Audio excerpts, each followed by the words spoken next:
ठीक है, अब यहीं लिख रहा हूँ और यहीं आउटपुट आ रहा है, मुझे ब्राउज़र पे जाने की ज़रूरत आ रही बात समझ में?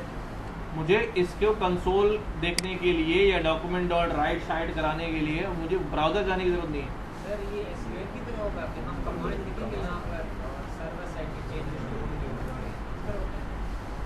अच्छा, एसक्यूएल में तो जो हम काम करते हैं ना, इस फर्क को थोड़ा सा समझे। एसक्यूएल का मतलब होता है कि ये फिजिकल डेटाबेस क्रिएट हो गया। अब जब मैंने यहाँ से कुछ कमांड लिखी, कमांड लाइन से एसक्यूएल की, तो वो उसने डेटा पुश कर दिया फिजिकल डेटाबेस में। अब मैं एसक्यूएल यहाँ से बंद भी कर दूँ और कल दोबारा आऊँ और डेटा उससे फैच करवाऊँ, तो वो डेटाबेस से क्या करेगा, लेकर आ जाएगा। ठीक है, क्योंकि वो फिजिकल डेटाबेस में डेटा क्या हो गया, डंप हो गया। लेकिन जो हम वेरिएबल्स यहाँ क्रिएट कर रहे होते हैं, ये सारी चीज़ें, सारा कोड जो है वो किस पे चल रहा होता है, हमारी रैम के ऊपर चल रहा होता है। और जब हम अपना सिस्टम शट डाउन कर देते हैं तो रैम वॉलेटाइल होने की वजह से सारे वेरिएबल डिस्ट्रॉय हो जाते हैं। ठीक है, अब अगर मैं नोड बंद करके यहाँ पर कोई वेरिएबल क्रिएट करूँ, नोड बंद करके दोबारा कहूँ कि ए प्रिंट कर दो, तो वो बोलेगा मुझे क्या पता है ए क्या है, क्योंकि हमने नोड बंद किया, वेरिएबल क्या हो गया। हाँ, लेकिन अगर मैं उस ए को डंप कर देता डेटाबेस में, उसकी वैल्यू को, और फिर आके कोड से डेटाबेस से फेच करता, तो वो परमानेंट स्टोरेज डेटाबेस में चला जाता। सर आ रही बात समझ में? क्लियर है बात? तो अब हम नोड के एनवायरनमेंट में ये आ गया, हमने यहीं पर लिखा। हम पहले ये काम नहीं करते थे, हम पहले ये लिखते थे, उसके बाद हम अपनी उसकी जेएस की फाइल के अलावा हम अपनी एचटीएमएल फाइल रन करते थे। वो एचटीएमएल फाइल हमारी जेएस की फाइल से क्या होती थी, कनेक्ट होती थी, वो वहाँ से कनेक्ट होकर कोड लेके हमें एचटीएमएल में ब्राउज़र पे नज़र आता था। अब मुझे ब्राउज़र की ज़रूरत नहीं। अच्छा, ये जो बैकएंड है, ये अभी हम नोड में कर रहे हैं, ये पाइथन में भी लिख सकते हैं, ये हम किसी दूसरी लैंग्वेज में लिख सकते हैं, पीएचपी में लिख सकते हैं, जावा में लिख सकते हैं। ये सारा बैकएंड का काम है, ये किसी भी लैंग्वेज में हो सकता है। और हम अपने फ्रंट एंड को क्या कर सकते हैं, किसी भी लैंग्वेज के बैकएंड के साथ कनेक्ट कर सकते हैं। ठीक है, अब बैकएंड में हमारे पास, जैसे हम नोड यूज़ कर रहे हैं, तो हम बैकएंड और फ्रंट एंड को कनेक्ट करने के लिए क्या यूज़ करते हैं, एपीआई। बैकएंड और फ्रंट एंड को कनेक्ट करने के लिए क्या यूज़ करते हैं, एपीआई यूज़ करते हैं। और जो फेमस एपीआई है वो कौन है आज की, रेस्ट एपीआई है, फास्ट एपीआई है। ठीक है, अब वो रेस्ट एपीआई, फास्ट एपीआई किसी भी लैंग्वेज में मिल सकती है। वो एक आर्किटेक्चर है, वो एक डिज़ाइन पैटर्न है जो किसी भी लैंग्वेज में मिल सकता है। तो वही रेस्ट एपीआई पाइथन के बैकएंड से ही बन जाएगी, वही रेस्ट एपीआई जो है वो नोड से भी बन जाएगी। वो एपीआई जो है वो हम क्या कर सकते हैं, फ्रंट एंड के साथ कनेक्ट कर सकते हैं। तो हमारा फ्रंट एंड जो रहेगा वो वही रहेगा, HTML CSS जावास्क्रिप्ट रिएक्ट का। हमारा बैकएंड जो है वो क्या होता रहेगा, चेंज होता रहेगा। ठीक है, इस तरह हम मुख्तलिफ जितनी भी साइट्स देखते हैं, ठीक है, वो ज़रूरी नहीं कि वो किसी एक ही बैकएंड पे लिखी हुई हो, ये भी नहीं ज़रूरी होता। मल्टीपल बैकएंड्स चल रहे होते हैं, मल्टीपल फ्रेमवर्क चल रहे होते हैं। कुछ काम पाइथन में होता है, कुछ काम नोड में होता है, कुछ जावा की सर्वलेट्स पे काम हुआ होता है। तो इस तरह भी काम चल रहा होता है। माइक्रो सर्विसेज चल रही होती है जो डिफरेंट प्लेटफॉर्म से चल रही होती है। ठीक है, तो अगर आप सर्च करेंगे कि यार यूट्यूब का बैकएंड किस पे लिखा हुआ है, ज़रा चेक करें।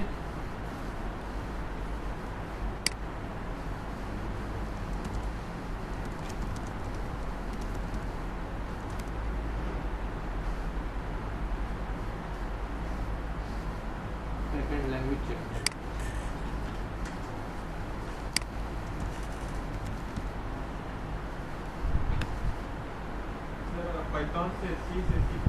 पाइथन, सी, जावा, गो, पता नहीं कौन कौन सी लैंग्वेजेस जो है वो यूज़ करी हैं। डेटाबेसेस भी मुख्तलिफ यूज़ किए हैं। ठीक है, तो आज के दौर में करेंटली पाइथन जो है वो ज़्यादा रिलायबल फ्रेमवर्क समझा जाता है, सिक्योर्ड फ्रेमवर्क समझा जाता है बैकएंड के लिए। बट नोड भी जो है टॉप पर है, जावा सबसे टॉप का फ्रेमवर्क है, सबसे आगे। लेकिन जो नोड और पाइथन की स्पीड है पीछे से आने में, वो बहुत ज़्यादा है। तो इट फील्स कि वो बहुत जल्दी उस स्लो स्पीड जावा को जो है वो सरपास कर जाएगी, ठीक है ना, जल्दी जो है ना वो पास कर जाएगी बैकएंड, ठीक है। जावा या जावास्क्रिप्ट? जावा अलग है और जावा स्क्रिप्ट अलग है, जावा अलग है, जावा स्क्रिप्ट अलग है। जावा स्क्रिप्ट और पाइथन बहुत तेज़ी से ग्रो कर रही है, बहुत तेज़ी से ग्रो, क्योंकि जावा जो है ना वो ज़्यादा पुरानी लैंग्वेज है और ऑब्जेक्ट ओरिएंटेड प्रोग्रामिंग के जो कॉन्सेप्ट हैं वो सबसे बेहतरीन अंदाज में जो है वो जावा ने इम्प्लीमेंट किए। तो इस वजह से बहुत ज़्यादा लोग जो है उस पर गए और बहुत ज़्यादा एप्लीकेशन जो है बनी और बहुत ज़्यादा जो है वो वाइडली यूज है। बट इसकी ग्रोथ का रेशो जो है ना बड़ा स्लो हो गया, क्योंकि दूसरी लैंग्वेज आ गई, तो दूसरी लैंग्वेज पीछे से बहुत स्पीड में आ रही है। तो ऐसा लगता है कि आगे 1-1.5 साल के अंदर जो है वो जावा जो है उसी स्पीड से जग जाएगी, लेकिन ये लैंग्वेज पाइथन और जावास्क्रिप्ट जो है ना वो सरपास कर जाएंगे, आगे निकल जाएंगे। ये सब कैसे पता चलता है? हाँ, कि कौन सी लैंग्वेज आगे निकल रही है, कौन सी पीछे निकल रही है, मुझे कैसे पता तुम किस पे कर रहे हो, मैं किस पे कर रहा हूँ? सर ये जो वेबसाइट्स होती हैं ऑनलाइन गिटहब हो गई या हाँ, ये सारा जो कोड पुश होता है मुख्तलिफ रिमोट रिपोजिटरीज के अंदर, गिटहब हो गया, बिटबकेट हो गया, स्टैक ओवरफ्लो भी काम करता है, लेकिन ज़्यादातर जो है ना, अगर खाली मैं एक ही मिसाल दूँ गिटहब के ऊपर, तो गिटहब ये रिपोर्ट्स आया करता है कि हमारे पास पिछले 1 महीने में या पिछले 6 महीने में जितनी रिपोजिटरीज बनी है उन रिपोजिटरीज में सबसे ज़्यादा कोड किसका पुश हुआ है? जावास्क्रिप्ट का। फिर दूसरे नंबर पे कोड किसका पुश हुआ है? पाइथन का। फिर तीसरे नंबर पे किसका हुआ है? जावा का। उससे पता चल रहा होता है कि लोग इस वक्त दुनिया में सबसे ज़्यादा लैंग्वेज जो है वो कौन सी यूज़ कर रहे हैं, वरना हर बंदे से जाके थोड़ी पूछा जाएगा यार तुम कौन सी लैंग्वेज यूज़ कर। तो ऐसे ही प्लेटफॉर्म से जो है ना वो स्टैटिस्टिक्स सारी जो है वो निकाल लेते हैं। चलें एनपीएम की बात करते हैं।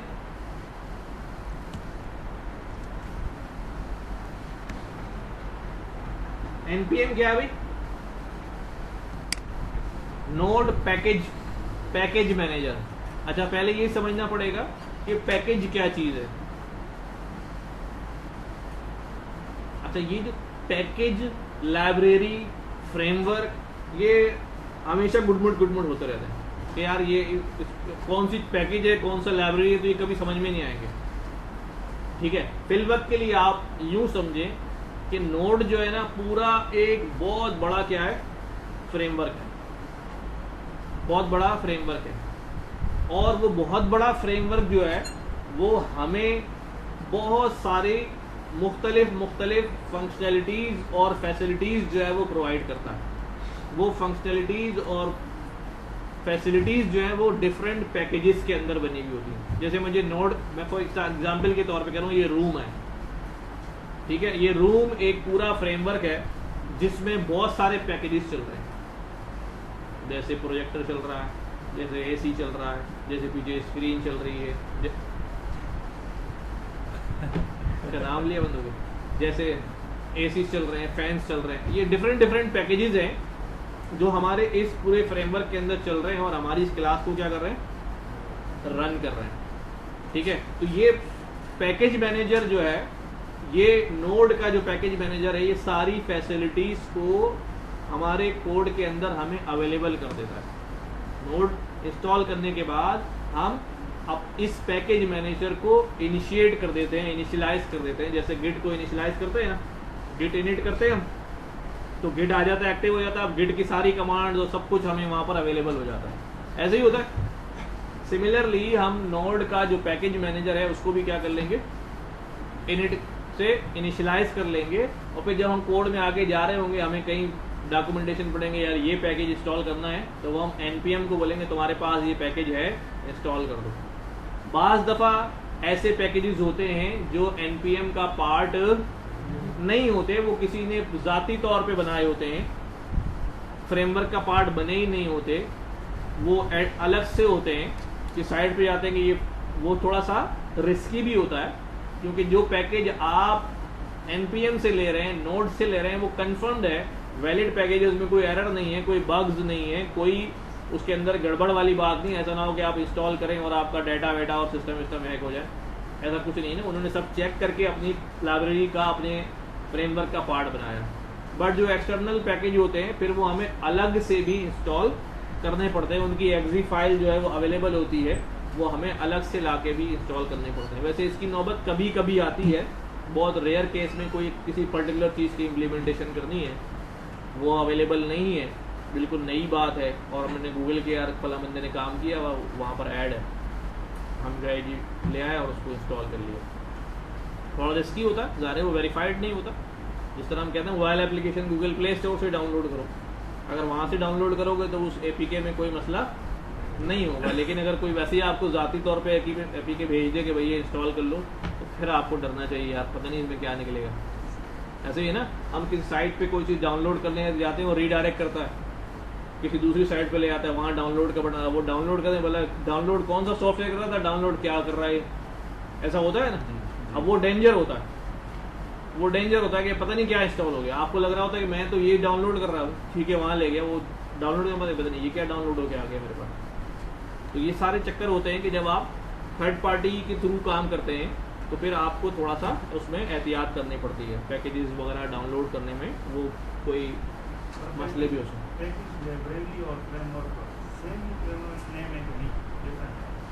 हैं डिफरेंट, लेकिन ये वही जैसे अभी मैं कह रहा हूँ ना, नोड जो है ना वो क्या है, पूरा एक फ्रेमवर्क है, उसके अंदर डिफरेंट डिफरेंट पैकेजेस हैं। अब आपके सामने कोई बात आती है यार फलां चीज़ डाउनलोड कर लो, तो अब आप परेशान हो रहे थे, पता नहीं ये पैकेज है क्या फ्रेमवर्क है क्या है, आप उसको जो भी बोल दो यार क्या जाता है, ठीक है, जो भी बोल दो क्या जाता है। लेकिन मैंने जो एग्जाम्पल दी ना आपको कि फ्रेमवर्क जो है एक बड़ी चीज़ है, जिस तरह हमारा ये रूम है इसके अंदर डिफरेंट पैकेजेस चल रहे हैं जिनका आपस में कोई ताल्लुक नहीं है, स्क्रीन AC ये वो सब, ये डिफरेंट पैकेजेस हैं जो लाके यहाँ पर क्या किए गए, इंस्टॉल किए गए ताकि ये पूरी एप्लीकेशन जो है वो स्मूथली रन हो सके, इस तरह समझ लें। तो npm को इनिट शिनिट करें, देखें वहाँ पर इंस्टॉलिंग हमने सर्वर जो है वो करना है। Assuming you have already installed Node.js, create a directory to hold your application and make that your working directory। अब आपने क्या करना है, आप अपनी किसी भी ड्राइव में जाके एक फोल्डर बना लें, जैसे हम पहले काम करते थे, उस फोल्डर में जाके आप वहाँ से जो है वो कमांड लाइन चला लें, या फिर आप VS कोड में आ जाएं, वहाँ पर कमांड लाइन चला लें। इस तरह ये अब एक फोल्डर बना हुआ है, ये हम अपने फोल्डर में आ गए, इसमें माई ऐप के नाम का लोड करना है ना, बना हुआ है नहीं बना हुआ है, लोड करना नहीं लोड CD करो, CD नहीं सर, अभी बना ही नहीं हुआ ना, बना नहीं, बना नहीं है।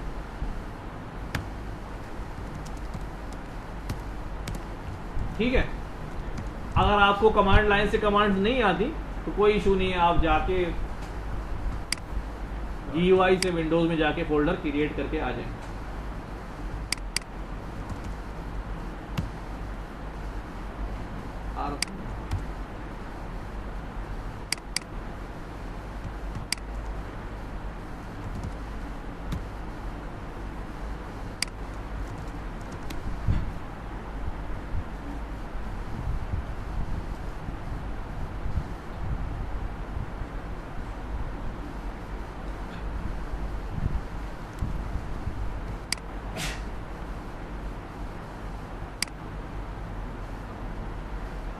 अब हमारे पास .html की फाइल बनाने की अभी ज़रूरत नहीं है, ठीक है, सिर्फ JS की फाइल बनेगी और उसको नोड से रन कर लेंगे,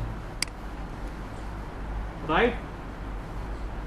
और जिन लोगों के पास थोड़ा टाइम हो तो वक्त निकाल के थोड़ा टाइप स्क्रिप्ट पे मूव होने की कोशिश करें, जावा स्क्रिप्ट की बड़ी बहन। टाइप स्क्रिप्ट भी लैंग्वेज है, जावा स्क्रिप्ट का मॉडिफाइड वर्जन है, ठीक है। जैसे जावा स्क्रिप्ट भी जो है वो लूजली टाइप्ड लैंग्वेज है ना। लूजली टाइप्ड लैंग्वेज क्या होती है, थोड़ा सा इस बात को तवज्जो दें, अजीब होगी थोड़ी सी, अभी फिलहाल बीच में कर रहा हूँ लेकिन बात आ गई है। जावा स्क्रिप्ट जो है वो लूजली टाइप्ड लैंग्वेज है। लूजली टाइप्ड लैंग्वेज का मतलब ये होता है कि मैंने एक वेरिएबल क्रिएट किया, इसके अंदर एक वैल्यू असाइन कर दी, राइट।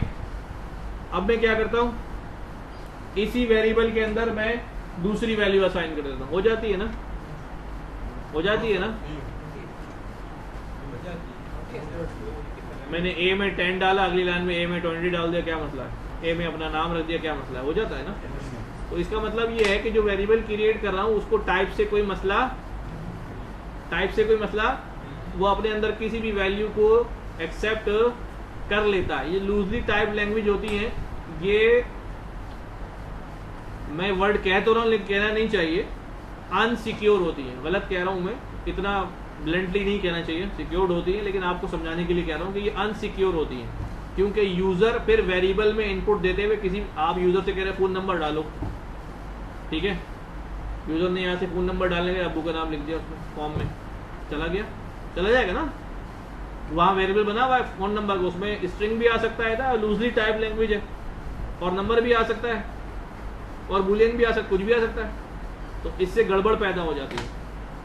तो फिर इनसिक्योरिटी जो है ना वो आने लगती है कोड के अंदर। मैं ये नहीं कह रहा हूँ कि बिल्कुल ही इनसिक्योर होती है, बट इनसिक्योरिटी जो है वो आने लगती है कोड के अंदर। तो उसका सॉल्यूशन क्या निकला, एक फर्दर स्टेप निकला, that is type script. Type script में आप वेरिएबल डिफाइन करते हुए उसकी क्या करेंगे, टाइप डिफाइन कर देंगे। टाइप डिफाइन कर दी कि ये वेरिएबल जो है वो पेन टाइप की वैल्यू स्टोर करेगा। तो अब आइंदा इसके अंदर आप क्या असाइन कर सकते हैं, सिर्फ पेन ही असाइन कर सकते हैं, अब रिमोट असाइन नहीं होगा। इसी तरह फंक्शन हम कोई भी फंक्शन कॉल करते हैं, उससे रिटर्न में कुछ भी रिटर्न करवा दो, रिटर्न में हेलो लिख दिया और फंक्शन रिटर्न कर देगा, रिटर्न में कोई नंबर लिख दिया और नंबर रिटर्न कर देगा, ऐसे ही होता था। लेकिन अगर मैं अब फंक्शन में ऊपर ही डिफाइन कर दूं कि फंक्शन एक्सेप्ट करेगा ये इस तरह की वैल्यू और रिटर्न करेगा नंबर, अब अगर फंक्शन से आप बोलेंगे ना कि भाई क्या करो, स्ट्रिंग रिटर्न कर दो, तो वो नहीं करेगा, बल्कि मजे की बात ये है कि जब आप कोड लिख रहे होंगे वो वहीं आपको मना कर देगा कि आप रिटर्न में स्ट्रिंग नहीं लिख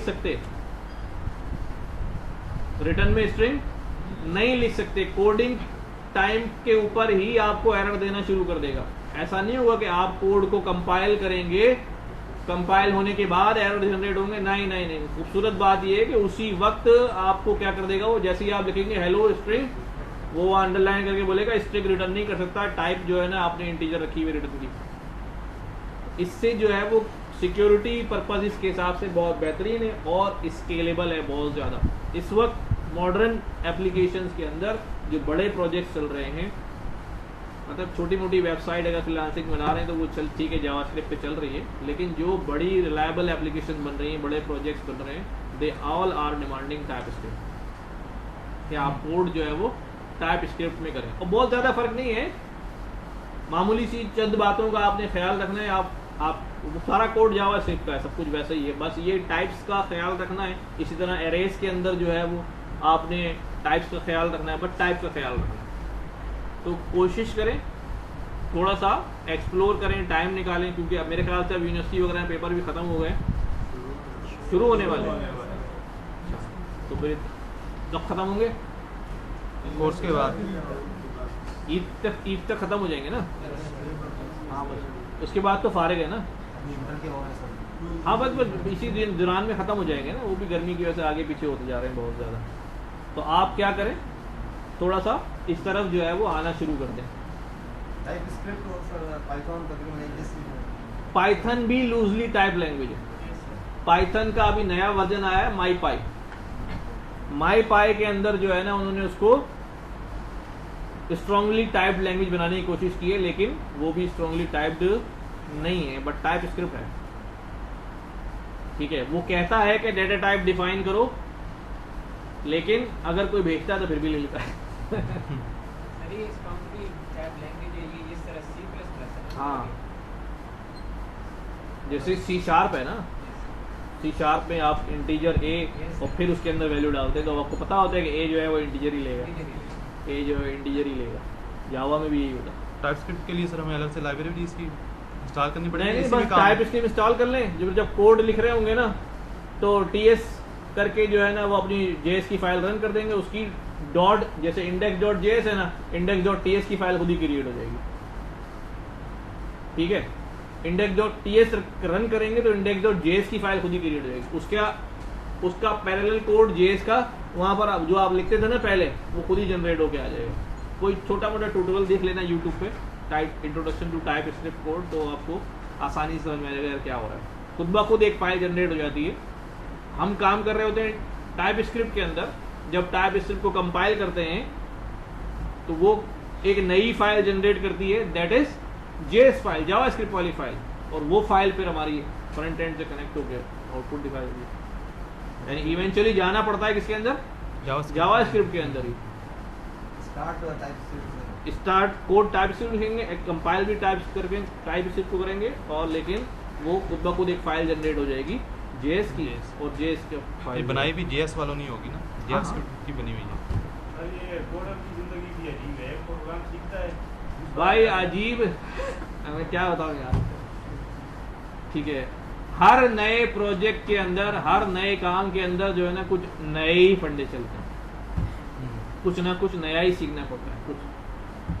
और लेकिन इंसान की लाइफ भी वर्सटाइल होती है ना यार, कि लर्निंग भी रहती है और सारी चीज़ें रहती हैं। अगर आप किसी कंपनी के साथ, ऐसी कंपनी के साथ काम कर रहे हैं जो प्रोडक्ट बेस है, जिनका कोई प्रोडक्ट बना हुआ है, बस उसके अंदर ये अमेंडमेंट आती रहती है, तो फिर आपकी ज़िंदगी बड़ी आसान होती है। क्या वो एक ही प्रोडक्ट है, उनकी वेबसाइट है, वो ई-कॉमर्स स्टोर है, ठीक है, उनकी डेवलपमेंट टीम बैठी हुई है, वो रोज़ाना उस पर तस्वीरें नई लगा रहे हैं, रेट चेंज कर रहे हैं, ये कर रहे हैं, ये चीज़ें चेंज कर रहे हैं, पेज चेंज कर रहे हैं। वो एक ही प्रोडक्ट है, उसी के अंदर आप लगे हुए हैं सारा दिन और महीनों साल उसी में गुजार रहे हैं, वो तो खैर है। बट अगर आप फ्रीलांसिंग कर रहे हैं या किसी ऐसी कंपनी के साथ काम कर रहे हैं जो सर्विस बेस्ड कंपनी है, प्रोडक्ट बेस्ड नहीं है, यानी उनकी अपनी कोई प्रोडक्ट नहीं है, but they make product for others, तो वो तो फिर हर महीने नई प्रोडक्ट आ रही है, हर दूसरे हफ्ते कोई नई प्रोडक्ट आ रही है। नई प्रोडक्ट आएगी तो नया काम, नई चैलेंजेस आएंगे, नए नए आइडियाज़ आएंगे, उसमें लर्निंग बड़ी ज़बरदस्त होती है। उसमें रगड़ा तो लगता है, क्योंकि उसमें फिर घर जाने का टाइम नहीं होता ना। जो चलती हुई प्रोडक्ट है उसमें घर जाने का टाइम है, वो आपने काम कर लिया, ठीक है, नहीं किया, कल दोबारा कहीं से कर लो। लेकिन जो नई है ना, उसमें बोला यार ये काम करना है, आप बाजार लग रहा है कि यार 1 घंटे में हो जाएगा, करने बैठे फंस गए, तो सारा दिन निकल गया यार, 24 घंटे निकल गए, तो काम ही नहीं हो रहा। तो भाई ये चक्कर हो जाता है। प्रोफेशनल बनने में कितना टाइम लगेगा सर? हमारे जो सॉफ्टवेयर डेवलपमेंट की प्रोफेशनल बनने में कितना टाइम? यार प्रोफेशनल जो है ना, वो दिमाग से प्रोफेशनल बनेगा।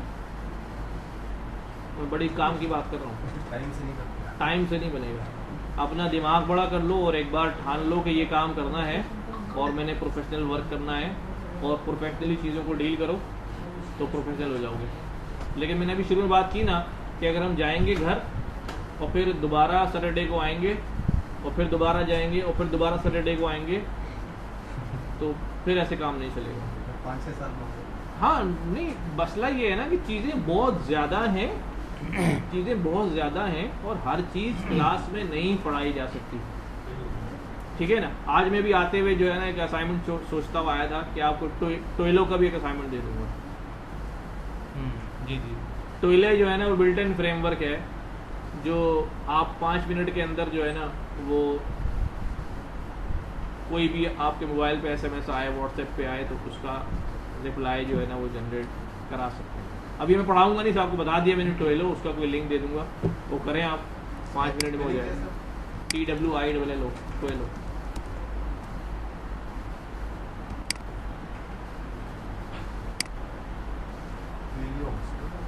SMS, voice, email.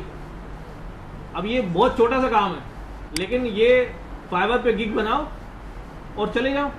ये सर वो अब दिमाग से प्रोफेशनल अब हो गए। अब आप बोलोगे यार मैं कैसे करूंगा, पता नहीं होगा नहीं होगा, वो कोई नहीं होगा तो अंदर से निकल के कोई मुक्का थोड़ी मार देगा मुंह के ऊपर, कोई नहीं हो रहा, ठीक है, नहीं हो रहा, लेकिन बनाओ तो सही, आगे बढ़ो सही। कितने लोगों ने अभी तक गिग बनाई फाइवर पे? मैंने पहले की बनाई हुई थी, दोबारा छेड़ी नहीं। एक आध बना, क्यों? तो यार बनाओ तो सही, कोई रेस्पॉन्स आया काम है, तुमसे नहीं होगा, दोस्त से हो जाएगा, इससे नहीं होगा, उससे 2 मिलके कर लेंगे।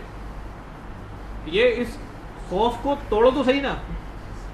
सर वो फाइवर का 1 घंटे आपका अगर कोई वर्कशॉप वगैरह हो जाए फाइवर की, हाँ, हाँ ये भी मैंने कल अकलीम के साथ प्लान किया है कि फाइवर और अपवर्क जो है ना, वो उस पर अकाउंट कैसे बनेगा, उस पर काम कैसे लेंगे, क्या काम करना है क्या नहीं करना है, इसकी जो है ना वो एक वर्कशॉप करें। लेकिन वो ज़्यादा खाली आपकी नहीं होगी, 3-4 क्लासों में मर्ज करके जो है ना वो हम करते हैं। अगर वो पॉसिबल हुआ ना नहीं नहीं अब भाई इतना लंबी, मैं तो कल की सोच रहा हूँ कि कल हम कोई स्लॉट देखते हैं जिसमें हमारे पास ऑडिटोरियम खाली हो और कोई सी 2-3 क्लासें हो जिसके स्ट्रेंथ जो है ना इस पर कवर हो जाए, तो हम फायर पे अकाउंट क्रिएट करके और कैसे कनेक्ट इस्तेमाल होते हैं, क्या होते हैं, पहले गिग फाइवर पे कर लेंगे, अपर पे बाद में जाएंगे अगर गिग्स कैसे क्रिएट होती हैं उसको।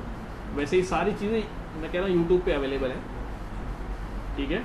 लेटेस्ट वीडियोस भी हैं कि आप कैसे अपनी गिग को जो है कैसे कीवर्ड इस्तेमाल करते हैं, हैश वर्ड इस्तेमाल करते हैं कि आपकी गिग जो है वो ऊपर आना शुरू हो जाए, ठीक है।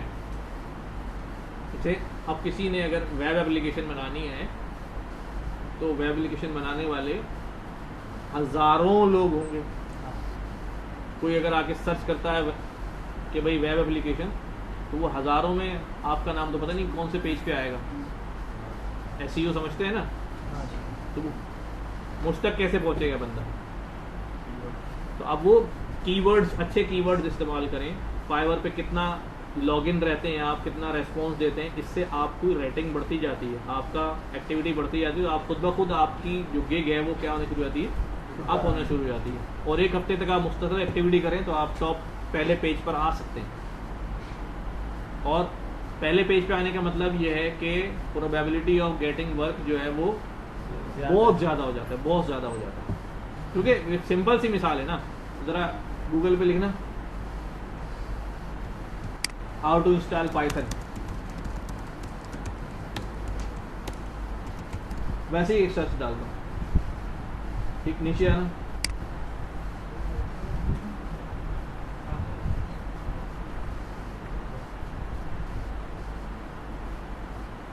सबसे नीचे चले गए। अब मुझे बताओ, इतने सारे आ गए, आप में से कभी किसी ने शुरू के 3 के अलावा क्लिक किया? हाँ, नहीं किया होगा। एक पहले पेज पर ही करते हैं। पहला पेज भी मैं पे शुरू के 3 कह रहा हूँ, पहला पेज तो बहुत सारी आ रही है। मैं शुरू के 3, 4, 5 के अलावा किसी कोई क्लिक किया? तो यही हाल हमारी गिग्स का होता है। वहाँ पर कोई आके सर्च मारेगा ना, यार मुझे वेब डेवलपमेंट करानी है HTML CSS जावास्क्रिप्ट रिएक्ट के अंदर, तो वो हज़ारों लोग आ जाएंगे। तो चांस किसका है कि कौन सा वाला क्लिक होना है? पहले पेज पे जो 8-10 आ रहे हैं उनमें से कोई समझ में आगे दोगे, वो क्लिक करके आगे बढ़ाएगा भी नहीं। तो अब वो सब कैसे करना है, वो कौन से कीवर्ड्स यूज़ करने हैं, कैसे, और कीवर्ड्स के अलावा भी जो है ना क्या एक्टिविटी करनी है कि हमारी गिग्स जो है वो क्या होता है, ऊपर आती है। वो जो ऊपर आ रही है लोगों की गिग्स, ठीक है, वो कुछ ना कुछ जो है ना वो ऑप्टिमाइजेशन जो है वो परफॉर्म कर रहे हैं, जिससे वो गिग जो है ना ऊपर उनकी आ रही होती है, ठीक है ना। अब ये जो वेबसाइट पहले नंबर पे आई है किसी वजह से आई है ना, इन्होंने SEO के सही पैरामीटर इस्तेमाल किए होंगे, कीवर्ड इस्तेमाल किए होंगे, इंस्टॉल पाइथन और अभी टॉप के ऊपर, सही है। तो और ये गूगल वाले भी जो है ना अपना एल्गोरिदम हर थोड़े दिनों बाद चेंज करते रहते हैं, क्योंकि जो SEO कर रहा होता है ना बंदा, वो जब SEO कर रहा होता है बार बार 1 महीने SEO कर रहा होता है, तो उससे पता चल जाता है इनका एल्गोरिदम वर्किंग कैसे कर रहा है उसको। अब वो उसी पैटर्न पे काम करता है और फटाफट सारी वेबसाइट अप होने लगती है उसकी। तो गूगल वाले कहते हैं हम भी सियाड़ हैं, वो हर 15-20 दिन के बाद जो है ना एल्गोरिदम में चेंज ले आते हैं। ऐसा ना हो कि वो चंद ही लोग अपने SEO के एल्गोरिदम को रीड कर लिया है, समझ लिया है, उसको उसी को फॉलो करें और उनकी साइट जो है ना वो हमेशा आप रहें। तो वो पीछे वो चेंज करते हैं, सब फिर दोबारा शफल हो जाता है, फिर दोबारा शफल हो जाता है। तो ये हाँ, अच्छा ये भी है ना कि आप जब सर्च कर रहे हैं तो आपका रीजन क्या है।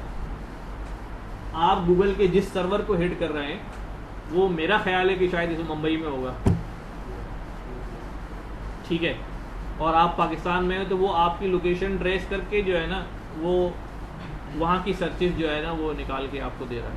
जैसे फॉर एग्जांपल अगर मैं कहता हूँ मुझे कपड़े खरीदने में कुछ साइट सर्च करूँ, तो यार दुनिया भर में कपड़े बेचने की, जूते बेचने की करोड़ों साइट्स हैं, लेकिन मेरे पास कभी क्या मेरे पास कोई अमेरिकी वेबसाइट है या अमेरिकी कपड़े खरीदने की? लोग नहीं आई। क्या उन्होंने ऑप्टिमाइजेशन नहीं की होगी? बिल्कुल की हुई होगी, लेकिन कभी नहीं आई। मेरे पाकिस्तानी ही आएंगे कपड़े, मेरे पास इंडियन भी नहीं आते।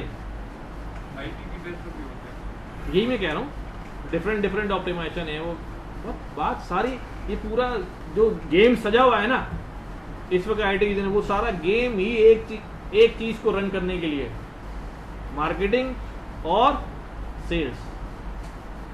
मार्केटिंग और सेल्स कि आपको इरिटेशन ना हो, आप जो सोच रहे हैं ना वो आपको दिखाया जाए, वो आपको बेच दिया जाए। आप जो सोच रहे हैं बोल रहे हैं उसकी तो वो तो बात पुरानी हो गई। अब तो जो सोच रहे हैं ना वो भी जो है ना लगता है कि अब सोच कैसे रहे हैं, आप जो सर्चिंग कर रहे हैं इसका मतलब वही सोच रहे हैं ना, उसी सर्च की बेसिस पे जो है ना वो आपके रिजल्ट्स क्या हो रहे हैं, आपके सामने आ रहे हैं, आपके सामने आ रहे हैं। तो वो किस लिए सारी टेक्नोलॉजी, सारा गेम किस लिए कि सिर्फ प्रोडक्ट बिके, सेल्स हो, बस, और कोई गेम नहीं। ये जो आप फ्री में गूगल यूज़ कर रहे हैं, फ्री में व्हाट्सएप यूज़ कर रहे हैं, इसकी कॉस्ट क्या है? हाँ, एड्स है। इसकी आप इसकी क्या कॉस्ट दे रहे हैं? इंटरनेट की वजह आप अपना वो पैटर्न दे रहे हैं यूजेज का, वो पैटर्न दे रहे हैं कि आप उसको कैसे यूज़ कर रहे हैं। उस पैटर्न से वो बहुत सारी चीज़ें क्या कर रहे हैं, सीख रहे हैं और उसको अप्लाई करके एड्स ले रहे हैं, और एड्स लेके वो चीज़ें प्रोडक्ट सेल हो रही हैं। इन द एंड जो है वो आपको क्या नज़र आता है? सेल।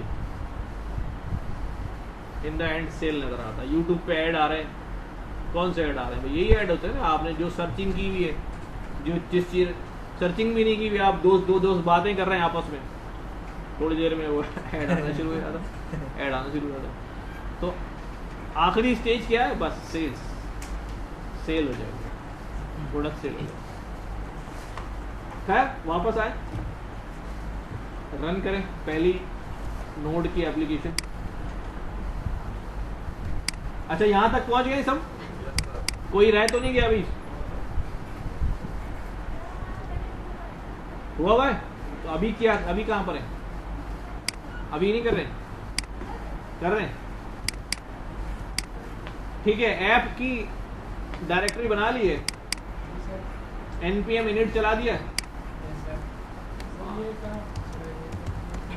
बस वही कमांड लाइन पे npm init लिखे, कंट्रोल बैक की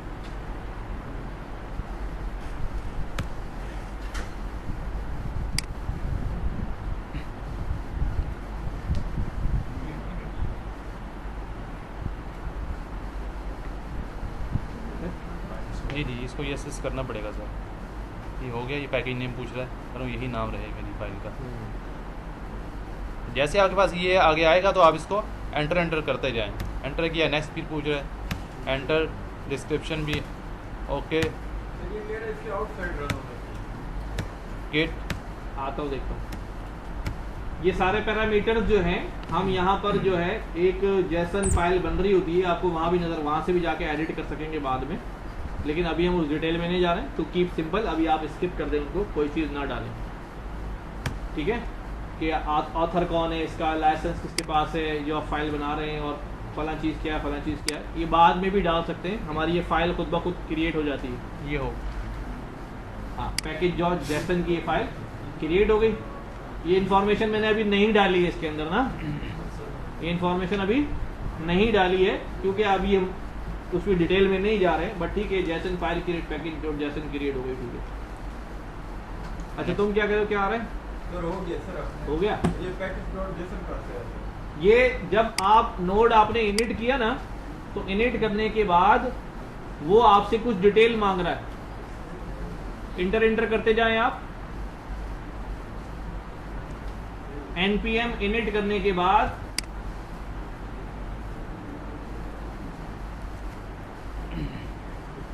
आगे तक हो गया, आगे पैकेज डॉट जेसन आ गई। अच्छा, इस फाइल को अभी छेड़ना वेड़ना नहीं, बस वैसे ही रहने देना है, आप क्लोज भी कर दें, कोई मसला नहीं है। बाद में इन द एंड जब आपका प्रोजेक्ट या आपका जो कोड है वो कंप्लीट हो जाता है, जो आप किसी से शेयर कर रहे होते हैं और डिटेल दे, जैसे रीड बी फाइल्स वगैरह बनाते हैं, तो वो सारी डिटेल जो है वो इसके अंदर हम ऐड कर देते हैं। ये और इसकी डिपेंडेंसीज क्या हैं प्रोजेक्ट चलाने की, रिक्वायरमेंट्स की फ़ाइल भी हम बनाते हैं बाद लैंग्वेजेस के अंदर, कि भाई ये इंस्टॉल होगा, ये चलेगा, ये फाइल रन करेंगे, तो वो सब इसके अंदर आ जाता है। index.js की फाइल क्रिएट कर लें, आप कुछ भी नाम रख लें, .js की एक फाइल चाहिए हमें। index.js। अब ये जावास्क्रिप्ट का कोड यहाँ लिख देते हैं हम, या आप पहले भी काम करते रहें, कुछ भी छोटा मोटा कोड लिख दें।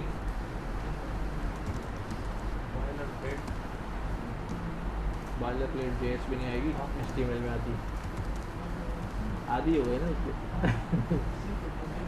ठीक है, इतना भी काफ़ी है, बस इस फाइल को यहाँ रन करते हैं, नोड से रन करते हैं।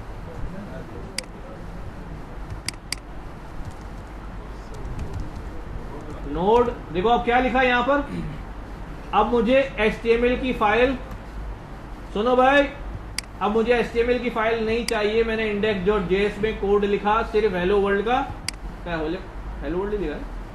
नहीं सर, SMIT। हाँ, SMIT लिख दिया। और यहाँ पर मैं अब इस फाइल को रन करने के लिए क्या कह रहा हूँ, नोड मेरी index.js को रन कर दो। Hello world.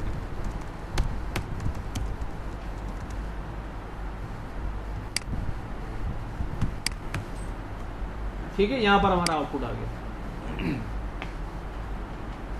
ठीक है, पुराने प्रोसेस को याद कर लें ताकि कंपैरेटिवली आपको पता चल जाए। पहले हमें HTML बनानी पड़ती थी, उस HTML की फाइल को ब्राउजर में जाके रन करना पड़ता था या लाइव सर्वर चलाना पड़ता था, तो वो HTML की फाइल पे जो कोड रन होता था।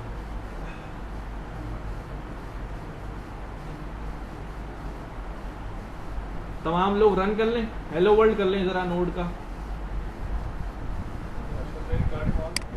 जी जी।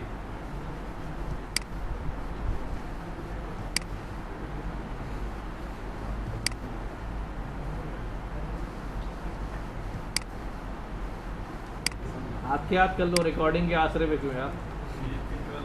हाँ,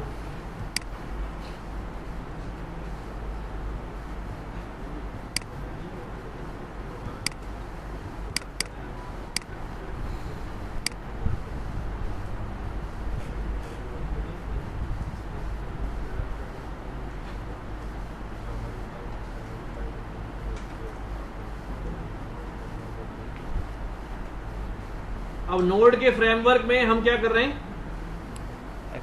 एक्सप्रेस का सर्वर जो है वो खड़ा कर रहे हैं। ठीक है, सर्वर क्या है? सर्वर क्या है? सर्वर वही है जहां पर हम रहते हुए क्या करेंगे, अब डेटाबेस को कनेक्ट करेंगे और सर्वर हमारी पूरी फाइल्स को रन करेगा।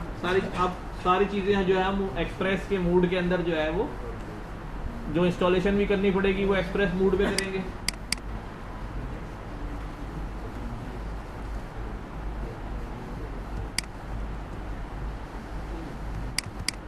बल्कि एक काम कर लें यार, रुक के छोटा सा एक एक्टिविटी कर लें। पहले अपने अपने सिस्टम में लिखें express, what is express JS या एक्सप्रेस क्या है, और उसको 2-3 लाइनें पढ़ें ताकि थोड़ा सा दिमाग रेडी हो जाए। क्योंकि अब कुछ लोग सोच रहे होंगे ये नोट से एक्सप्रेस में कहाँ चलेगा।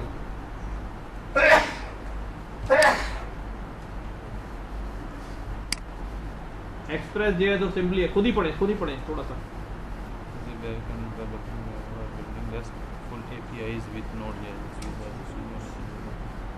बस ये आराम से लिखी हुई 2 लाइनें, बिल्कुल सीधी सीधी, कोई लंबी नहीं खींची हुई। मोबाइल एप्लीकेशन की बिल्डिंग में यूज होता है। बिल्कुल बिल्कुल। Express is a minimal and flexible Node.js web application framework. ये Node.js का ही एक सब पार्ट है वेब एप्लीकेशंस बनाने के लिए, और बड़ा सिंपल और मिनिमल है। मिनिमल का मतलब ये लाइट वेट है, जल्दी से हो जाता है, एप्लीकेशन जल्दी से अप हो जाती है। बात सर्वर हैवी होते हैं, बहुत ज़्यादा वेरिएबल्स जो हैं पहले उनको एडजस्ट करने पड़ते हैं, बहुत ज़्यादा फाइल्स क्रिएट करनी पड़ती हैं, राउट्स क्रिएट करने पड़ते हैं, फिर वो सर्वर जो है ना वो खड़े होते हैं। बट एक्सप्रेस जो है वो मिनिमल है, ये जल्दी से, और स्मॉल सर्वर है, फटाफट जाएगा, लाइट वेट है। राइट, तो ये हमारे रिसोर्सेज पर चलेगा क्या है? हाँ हमारे सिस्टम के रिसोर्सेज पर हाँ हाँ।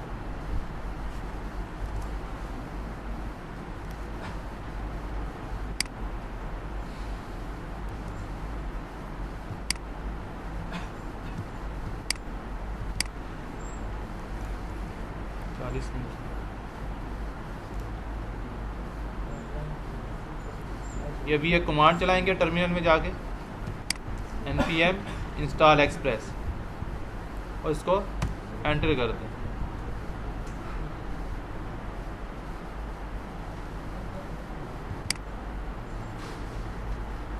ये भी डाउनलोडिंग हो रही है अभी।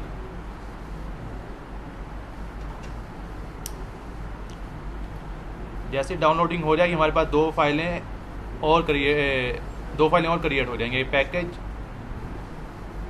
log.json वाली फाइल और नोड मॉड्यूल्स वाली। सर ये दो फाइलें क्रिएट होंगी इसके बाद।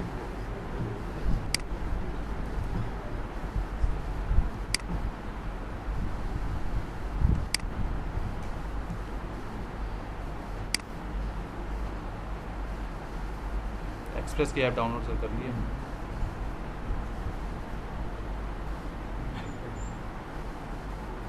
अब ये पूरा सर्वर जो है आपने करा लिया, 64 पैकेजेस और सारी चीज़ें जो है ना इसने इंस्टॉल कर दी।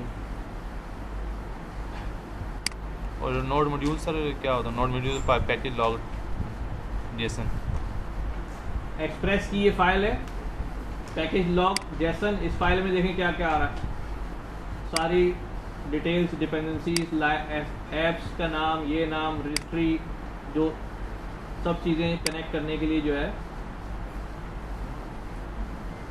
अभी मेरे ख्याल से इसके अंदर घुसना बेकार है। अभी आप समझ लें कि बस एक फ़ाइल अभी क्रिएट हो गई, उसमें हमें कुछ काम नहीं करना है, हमें अपना काम जो है वही करना है। और नोड मॉड्यूल्स, अब नोड मॉड्यूल्स खोलें। ये जब सर्वर हमने इंस्टॉल किया है, ये फ़ायदा होता है किस चीज़ का? फ्रेमवर्क का, कि फ्रेमवर्क हमारी हेल्प के लिए मौजूद होता है और उसने हमारे प्रोजेक्ट क्रिएट करने के लिए ज़रूरी लवाजमात, ज़रूरी चीज़ें, वो सारी खुद फाइल्स और क्रिएट और सब कुछ जो है ना, ज़ाहिर उसने एप्लीकेशन को रन करना है, अप करना है, तो उसको जिन जिन चीज़ों की ज़रूरत है वो सब वो खुद क्रिएट कर चुका है, वो खुद क्रिएट कर चुका है। बाज़ दफ़ा हमें किसी एक मॉड्यूल के अंदर हमें चेंजेस करनी पड़ेंगी, कुछ एडिशनल अगर हमें इंस्टॉल करना पड़ेगा तो हम वहाँ जाके ऐड भी कराएंगे। फिल वक्त हमें ज़रूरत नहीं है, इन सब चीज़ों में हमें कोई चेंज करने की ज़रूरत नहीं है, ना कुछ खोल के देखने की ज़रूरत भी नहीं है, कोई मसला नहीं है अभी। बस ये फाइल्स क्रिएट हो गई हैं, उसने अपना सर्वर जो है वो क्रिएट कर दिया।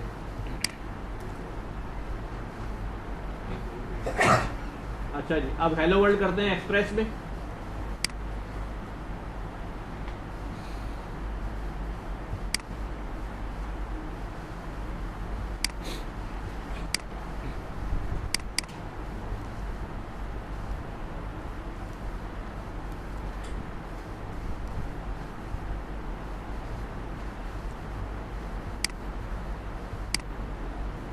क्या किया जी, एक हमने रिक्वायर में बताया एक्सप्रेस सर्वर, ठीक है।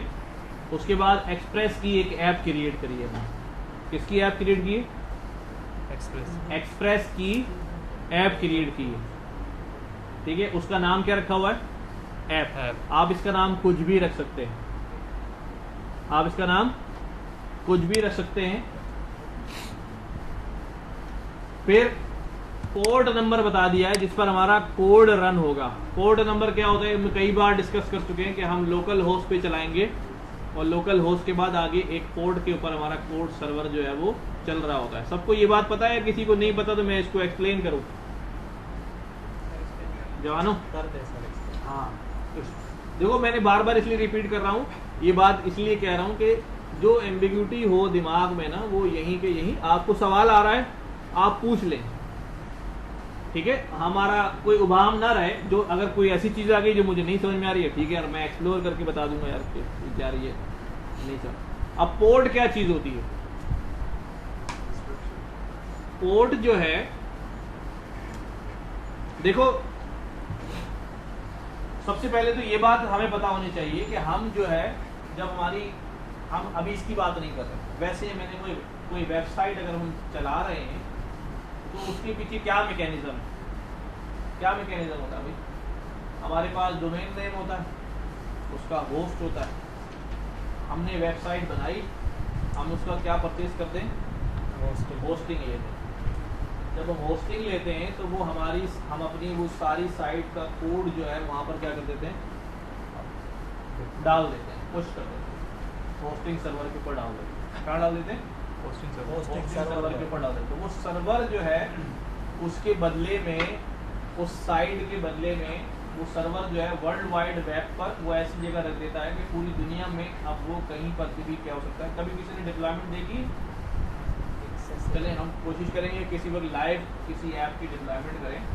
मेरे पास एक दो होस्टिंग पड़ी हुई है, तो वो आप देखेंगे कि यहाँ कंट्री वाइज रीजन वाइज ये अमेरिका में एक्सेसिबल हो गई, दुबई में हो गई, सऊदीया में हो गई, यहाँ हो गई, यहाँ हो गई, यहाँ हो गई, यहाँ हो गई, यहाँ हो गई, यहाँ सबके नाम जो है ना टिक लगाता जा रहा है, सारे रीजन जितने अवेलेबल रीजन होते हैं। अच्छा मेरे को रह गया अगर पाकिस्तान में नहीं हुई तो आपको ही नहीं मिल रही होगी, जब पाकिस्तान में हो जाएगी तो फिर आपको अवेलेबल हो जाएगी। तो वो सारे रीजन दिखा रहा होगा। अब वो एक्सेसिबल किस तरह होती है, वो उसके अगेंस्ट आपको क्या मिलता है, आईपी एड्रेस, ठीक है, जिसको हम डीएनएस भी कहते हैं, वो मिल जाता है। अब अगर आपको किसी को अपनी वेबसाइट बतानी हो कि मेरी वेबसाइट कौन सी है, तो आपको क्या बताना पड़ेगा, 192.this. अब ये कैसे याद रखेंगे वो साइट की। तो फिर इससे बचने के लिए हम क्या करते हैं, डोमेन नेम परचेज करते हैं। डोमेन नेम क्या होता है, डोमेन नेम ऐसा ही होता है जैसे इस बिल्डिंग का एड्रेस। क्या, अगर आप किसी स्टूडेंट को बोलें कि भाई ये मैं पढ़ने जाता हूँ और वो ये बिल्डिंग है, एड्रेस लिखा हुआ, तो क्या समझ में आएगा, और है तो वैलिड, डेफिनेटली है, लेकिन फिर इस बिल्डिंग के एड्रेस के ऊपर एक नाम भी लगा हुआ है, नाम लगा हुआ है ना, जिससे ये बिल्डिंग अपने नाम से आइडेंटिफाई हो रही है, जिससे ये बिल्डिंग अपने नाम से आइडेंटिफाई हो रही है, ठीक है। कोई एड्रेस होगा ना पेशावर यूनिवर्सिटी का, मैं एक यूनिवर्सिटी पढ़ने जाता हूँ, उसका एड्रेस ही है, तो मैं नाम नहीं बताऊंगा, ठीक है, वो ढूंढता ढूंढता पहुंच जाएगा, लेकिन हर बंदा अगर यही करेगा तो फिर मसला हो जाएगा। तो फिर हमें उसके अगेंस्ट क्या करना पड़ता है, डोमेन नेम परचेज करना पड़ता है, ठीक है। कभी किसी ने किया, हाँ, GoDaddy से डोमेन नेम परचेज करते हैं, GoDaddy लगाएं जरा, GoDaddy,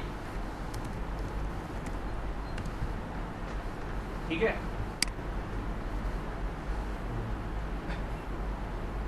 वेब होस्टिंग भी होती है, डोमेन भी होता है। अब यहाँ पर आपको कोई डोमेन चाहिए तो आप लिखें, क्या डोमेन सर्च करना चाहते हैं, बता रहा हूँ। डोमेन वही होती है जैसे www.facebook.com। अब फेसबुक जो है ना वो डोमेन नेम है, उसके आईपी एड्रेस के आगे लगा दिया है, सिर्फ नेम है, वरना वो आईपी एड्रेस से हर बंदा तो कैसे याद रखेंगे, ठीक है। अब यहाँ पर मैंने कहा भाई यार ये डोमेन खरीदना है मैंने, अब वो सर्च कर रहा है, कह रहा है ठीक है मिल जाएगा, किस किस में मिल रहा है भाई, .com में, .com सबसे महंगा डोमेन होता है, .com .pk कर लेंगे थोड़ा सस्ता हो जाएगा, क्योंकि वो जनरल खत्म हो जाएगा, .online है, ये कितने का आ रहा है .com, 19,000, ऐड टू कार्ड करेंगे तो कम से कम जो है ना 40-50 हज़ार का हो जाएगा। वो टैक्सेस लगते हैं, वो फिर वो अभी आपको मिनिमल दिखा रहा होता है ना, इधर गया, करना तो रखा, इधर गया, नजर नहीं आ रहा। ये क्रिएट किस तरह होता है, ये बड़ा महंगा है। यार ये खुद ही क्रिएट करते हैं GoDaddy वाले, और डोमेन जो है ना वो देते हैं। ऐड टू अब ये कार्ट, कह रहा अभी फॉर फर्स्ट ईयर, खैर इसको एक्सप्लोर कर लेना। तो अब ये डोमेन नेम जो है ना मैं किसके साथ मिलाऊंगा, अपने होस्टिंग सर्वर के साथ, इन दोनों को कंबाइन कर दूंगा। तो होस्टिंग सर्वर में जो मेरा आईपी एड्रेस है वो हाइड हो जाएगा, उसके आगे मेरा ये डोमेन नेम आ जाएगा। अब आप गूगल पे जाएंगे, जब लिखेंगे nasirhussain.com तो फिर वो मेरे आईपी एड्रेस से ही वो चीज़ आएगी। अब ये सीन क्या था कि मेरी एप्लीकेशन थी और मैंने इसको होस्ट करवाया, ठीक है, मैंने इसको होस्ट करवाया। अभी जो हम एप्लीकेशन बना रहे हैं इस वक्त, अब समझो बात असल को, अभी जो इस वक्त एप्लीकेशन बना रहे हैं उसका आउटपुट कैसे देखूंगा मैं, जो मेरा सर्वर चल रहा है, हमने सर्वर किया है, तो सर्वर चलाने के लिए भी मुझे क्या चाहिए होगा, क्या मैं आज क्या डोमेन परचेज करके वहां भेजूं अपनी एप्लीकेशन को, हेलो वर्ल्ड करने के लिए नहीं। तो हर सिस्टम के अंदर हर सिस्टम के अंदर एक डिफॉल्ट होस्ट दिया होता है। हर सिस्टम के अंदर एक डिफॉल्ट होस्ट दिया होता है जो डेवलपमेंट मोड में हम इस्तेमाल करते हैं, प्रोडक्शन मोड में नहीं कर सकते उसको, डेवलपमेंट मोड में इस्तेमाल करते हैं। That is known as local host. क्या? Local host. अब लोकल होस्ट हमारा क्या है? 127.0.01। अब लोकल होस्ट के अंदर, जैसे ये मैं समझाने के लिए कह रहा हूँ कि इस वक्त हमारी क्लास यहाँ चल रही है, तो ये रूम हमारा लोकल होस्ट है, ठीक है। इस लोकल होस्ट में एक एप्लीकेशन जो है, ये सारी चेयर्स अज्यूम करें क्या है, ये सारी चेयर्स जो है वो पोर्ट है। एक पोर्ट पे आप बैठे हैं, एक पोर्ट पे आप बैठे हैं, एक पोर्ट पे आप बैठे हैं, यानी डिफरेंट एप्लीकेशन इस सर्वर पे रन हो रही है, डिफरेंट पोर्ट्स पे रन हो रही है। तो हमने क्या बोला था वहां पर, बोलना भाई कि भाई ये क्या करना, लोकल होस्ट तो हमारे सिस्टम में अवेलेबल है, उसकी पोर्ट नंबर 3000 पे हमारी एप्लीकेशन चलाना। अच्छा, मैं इसके साथ एक और एप्लीकेशन बनाऊं और उसके अंदर क्या कर दूं, 3001 कर दूं। लोकल होस्ट पे दोनों एप्लीकेशन साथ चल रही होंगी, दोनों एप्लीकेशन चल रही होंगी, एक पोर्ट 3000 पे चल रही होगी और एक पोर्ट 3001 पे चल रही होगी।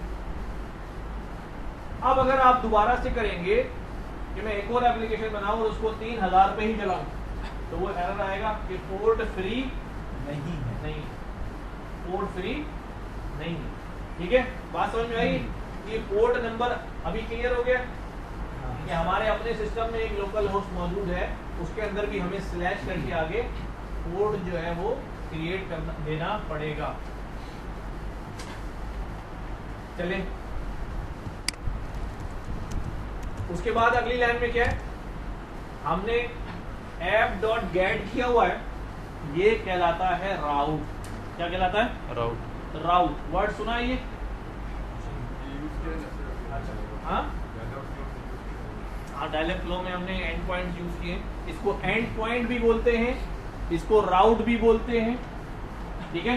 क्या बोलते हैं? एंड पॉइंट और राउट। अब जरा कोई वेबसाइट बोले, फेसबुक पे ही आ जाइएगा, इसी को करना, namecheap.com तक आ जाए, आगे से हटा दें पूरा।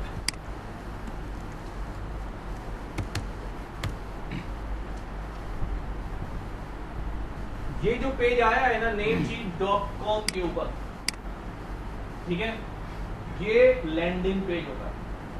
क्या होता है? Landing page. यानी जब कोई यूजर मेरे डोमेन के ऊपर मेरे डोमेन नेम को सर्च करेगा और उस पर क्लिक करेगा, तो मैं उसे क्या दिखाना चाहता हूँ पहली गो में। आमतौर पे ये पेज home.html होता है या index.html होता है, ठीक है। यहाँ यूजर ने आगे कुछ भी नहीं लिखा है, इसका मतलब ये है कि ये सिर्फ डोमेन नेम है और इसका राउट एम्प्टी है। क्या है? एम्प्टी राउट है। क्या राउट है? एम्प्टी राउट है। एम्प्टी राउट है। इसलिए अब एप्लीकेशन में आए, एप्लीकेशन में यहाँ स्लैश करके आगे कुछ नहीं लिखा है, ठीक है। ये एम्प्टी राउट है, ये इंडेक्स, ये बेसिक राउट होगा। जैसे ही कोई हमारे डोमेन पे क्लिक करेगा तो ये वाला राउट जो है वो चलेगा, ठीक है। अब इस राउट के अंदर क्या हो रहा है, दो रेस्पॉन्सेस हैं, रिक्वेस्ट और रेस्पॉन्स। रिक्वेस्ट और रेस्पॉन्स, कि एक रिक्वेस्ट आ रही है और एक रेस्पॉन्स। ये फंक्शन बना हुआ है, कौन सा फंक्शन कहलाता है ये? गेट तो है, एरो फंक्शन कहलाता है। क्या? एरो। जावास्क्रिप्ट में एरो फंक्शन कहलाता है। उसने क्या किया, आगे रेस्पॉन्स सेंड किया हेलो वर्ल्ड। अब ये फंक्शन जो बना हुआ है, फंक्शन तो हम बनाते हैं और फंक्शन एग्जीक्यूट कब होता है? जब फंक्शन को कॉल किया जाए। यहाँ तो किसी ने कॉल ही नहीं किया। ये सर्वर ब्राउजर से कनेक्टेड है। अब ब्राउजर पे आए जरा, वैसे ही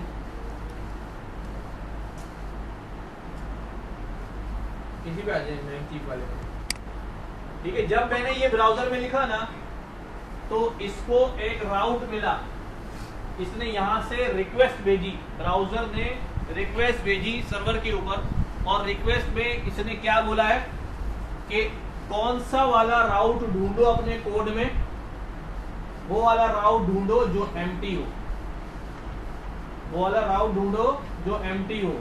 तो ये एम्प्टी राउट ढूंढ के फंक्शन खुद ही एग्जीक्यूट कर देता है, एम्प्टी राउट ढूंढ के फंक्शन खुद ही एग्जीक्यूट कर देता है। आओ वापस। और सर अगर हम राउट बता दें तो फंक्शन उसी राउट पे, हाँ अभी हमने एम्प्टी रखा हुआ ना, ठीक है। अब app dot listen port console dot log example app listing code on port. अगर मैं यहां से कुछ भेजना चाह रहा हूं, ठीक है, देना चाह रहा हूं कोड को कह रहा हूं मेरी बात सुनो, यानी कुछ इनपुट देना चाह रहा हूं, तो मैं यहां से दे सकता हूं लिसन पोर्ट से भी कंसोल डॉट लॉग में ये लॉग करा दूं। पोर्ट नंबर आ जाएगा जो हमने पोर्ट यहाँ डिफाइन किया हुआ है, क्या भाई लिसनिंग पोर्ट कौन सी है हमारी, यानी जिस पे हमारा कोड अभी चल रहा है इतना समझ लें, वो 3000 दिखा दिया। अब इसको रन करते हैं, रन करेंगे तो फ्लो बिल्कुल सही समझ में आ जाएगा।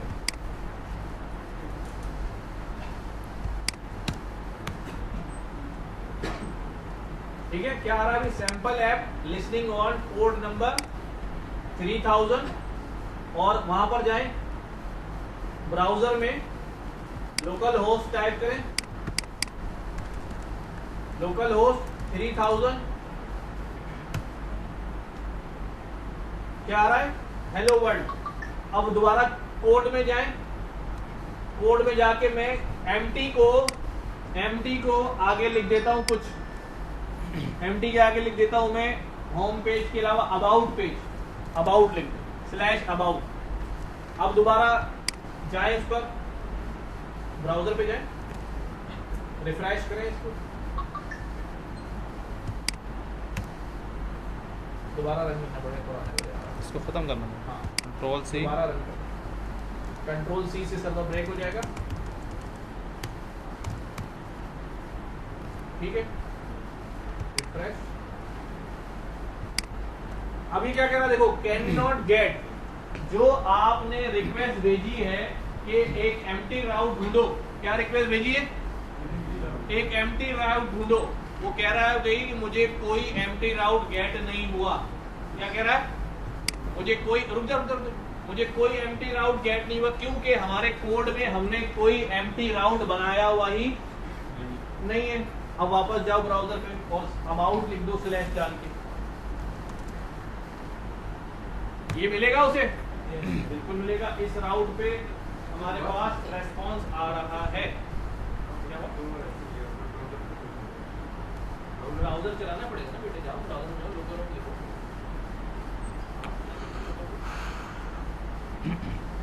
अब आई बात समझ में कि ये जितने हम पेजेस पे बटन पे क्लिक कर रहे होते हैं, नेक्स्ट पेज पे जा रहे होते हैं, ये सारे के सारे राउट्स बने हुए होते हैं वहां पर, और हर राउट में कोड लिखा होता है, नया डेटा डेटाबेस से आके नए चीजें जो है ना हमें डिस्प्ले हो रही होती है।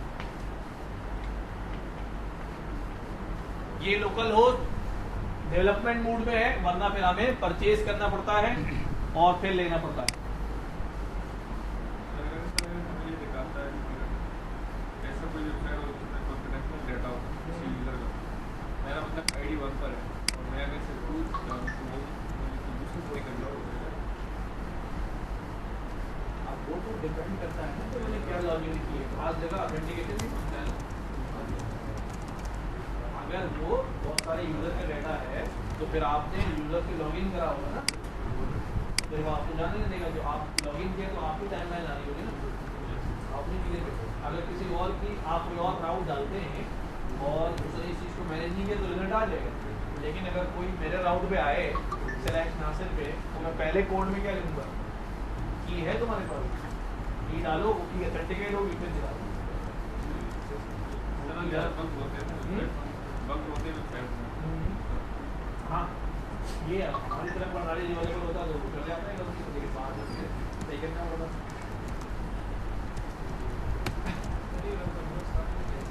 लोकल होस्ट नहीं आ रहा, देखो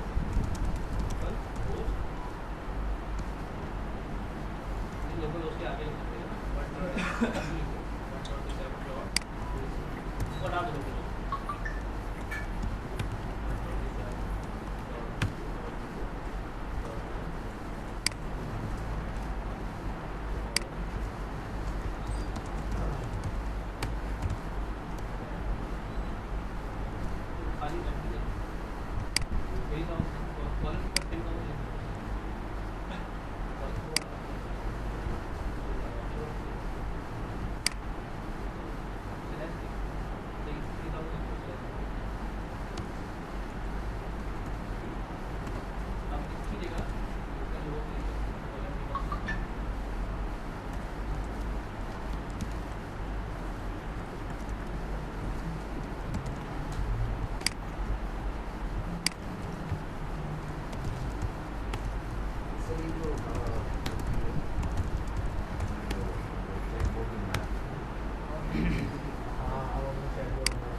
क्या हुआ API को?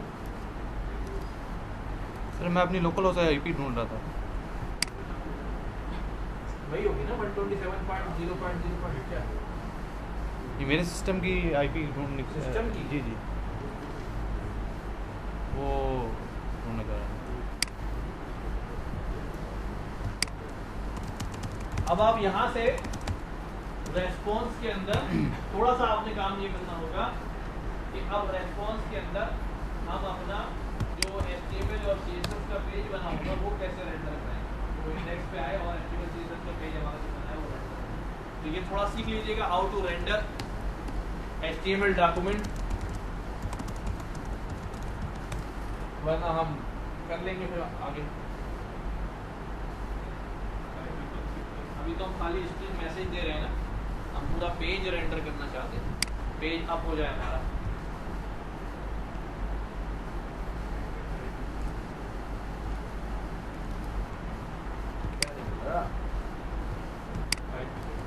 आईपी सर क्या करोगे आईपी का? क्या था रिकॉर्डिंग CONFIG क्या पढ़ा होगा? नहीं आ रही। हो गया सबके पास रन हुआ, राउट की बात समझ में आ गई। ऐसी हमारी एप्लीकेशन के अंदर सैकड़ों राउट्स बने हुए थे, सैकड़ों स्लैश दिस, जितने हमारे होम का पेज, अबाउट का पेज, ये पेज, ये पेज, ये पेज, ये पेज, फिर उसके अंदर सब पेज चल रहे हैं, अलग लिंक्स लगे हुए हैं, हर एक अलग अलग काम कर रहा है। क्या आपने आईपी उठानी? जी जी सर। अच्छा, मैंने पता नहीं क्यों ढूंढ रहे हो। चले इसको थोड़ा गो थ्रू कर लेना। और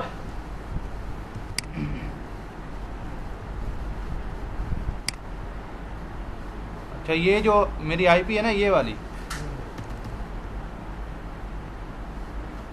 अगर कोई ये आईपी लिखेगा और स्लैश ये ज़रा लिखें सर 192.168।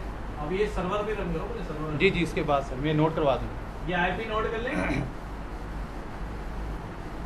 अगर सर्वर ने रन किया हुआ और ये आईपी डालेंगे तो वो आउटपुट जो इनके पास आ रहा है वो आपके पास भी आ जाएगा।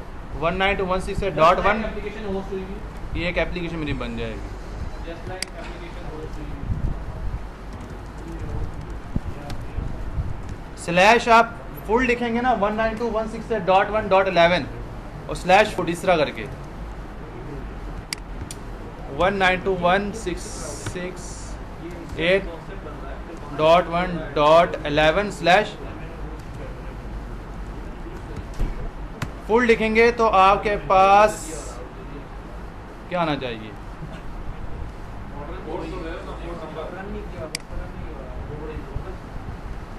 रन नहीं हुआ, सही कह रहे हैं सर्वर रन करते फिर आएगा जी। ये अब चेक करें सर। वाली आईपी डालें तो फिर आपको आउटपुट जो है वो नजर आ जाएगा। स्लैश फूड या स्लैश वाटर लिख के देखें जवाब आ रहा कि नहीं आ रहा। स्लैश क्या डाला? फूड जी स्लैश आपके फूड पास अपने पास आ रहा है? नहीं आ रहा, सर्वर नहीं चल रहा। चल रहा है।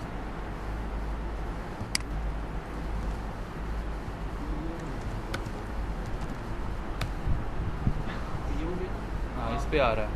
ये आ रहा है कि और चल गया आवाज हो गया।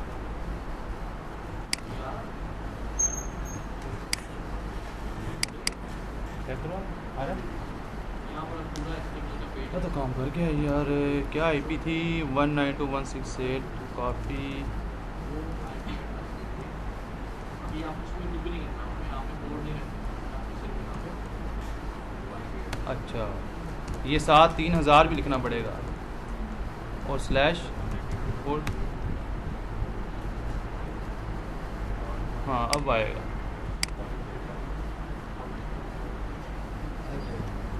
अब आ गया, मुझे भी पता लग जाएगा आ रहा है कि नहीं आ रहा। ये जो है मेरी आईपी की हिट कर रहा है ये सारा मुझे पता लग रहा है किस किस आईपी से ये कौन रिक्वेस्ट भेज रहा है। रिक्वेस्टिंग सम वाटर, पानी बोलोगे पानी मिलेगा, खाना बोलोगे तो खाना मिलेगा भाई। अब यूँ समझ लें कि ये एप्लीकेशन इनके सर्वर पे सिस्टम पे रन हो रही है अभी, जो हम होस्टिंग कराते हैं कहीं और, वो इनके अभी इनका सिस्टम जो है वो क्या बन गया, सर्वर साइड बन गया है और उस पर ये एप्लीकेशन रन हो रही है। अब आप जो भी कोई इनके सर्वर पे आएगा एप्लीकेशन एक्सेस करने के लिए उसका रिकॉर्ड यहाँ पर आ रहा है, उसकी आईपी आ रही होगी, ठीक है ना। हम देखते हैं ना नॉर्मली कि कुछ लोग स्टैटिस्टिक्स जारी करते हैं, अभी पाकिस्तानी कौन सी साइट ज़्यादा देखते हैं, ये फला साइड पे कौन से लोग ज़्यादा जाते हैं, तो वो यहीं से पता है कि 192 वाले ज़्यादा आ रहे हैं 192 पाकिस्तान के अलॉटेड है ना, तो पाकिस्तानी ज़्यादातर जो है ना वो इस वाले साइडों में इंटरेस्टेड है। ठीक है भाई, ये प्रैक्टिस कर लेना यार बिल्कुल, जो है ना कल हमें दोबारा रिपीट ना करना पड़े। अब कल क्या करना सर, ये अभी से कल जो है ना वो हम ngrok के जरिए वो web hook responses web hook के रेस्पॉन्स ले लेंगे कल, ठीक है। ngrok इस्तेमाल करेंगे और टोइलो की मैं एक लिंक